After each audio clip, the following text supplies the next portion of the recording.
Overview of shock. So shock is a systemic condition in which blood flow and the associated oxygen and nutrients is reduced to cells all through your body. There are 4 different types of shock. It's distributive, obstructive, cardiogenic, hypovolemic.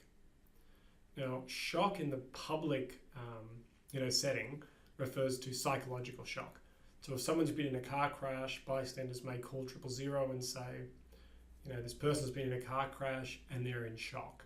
What that's referring to is, being stunned, maybe not responding normally, being a bit dazed.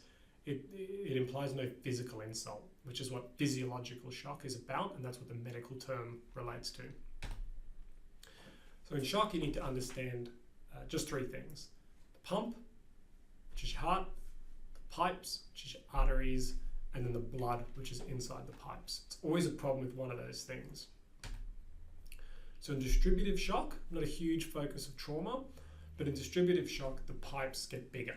So it's what you see in like sepsis and anaphylaxis.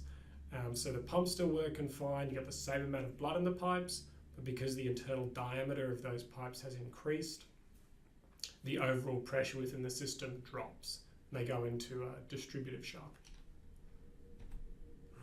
For obstructive shock, you got things like tension pneumothorax and cardiac tamponade, which squash the heart down. So it's a physical obstruction against the pump beating properly. Either a lung is crushing it or the pericardial sac is crushing it in tamponade. One of the other options is like a massive pulmonary emboli, where because your blood flow is on a closed circuit and the blood only moves one way, if you put a big enough block in a big enough artery, like in your pulmonary arteries, it can impede and put back pressure through the whole system and actually cause catastrophic circulatory failure in the form of obstructive shock. Cardiogenic shock is when the pipes are fine, there's plenty of blood in the pipes, but there's something wrong with the pump. So in trauma, that'll either be due to a cardiac contusion, where the heart's had a really big hit and it's just got profuse like microvascular bleeding all through it, like a giant bruise basically, or penetrating injury. If someone's been shot or stabbed in the chest and it's involved the heart, it's going to just fail in its mechanical function to continue to beat. And the last one, this is the big one in trauma, hypovolemic shock. So in this one, the pump's fine, the pipes are fine, they've obviously got a small rip in them somewhere, but all the blood has gone away.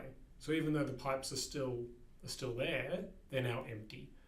So we aim to plug that gap and then start refilling the pipes, ideally with blood, but if we need to, with some sort of crystalline solution like normal saline.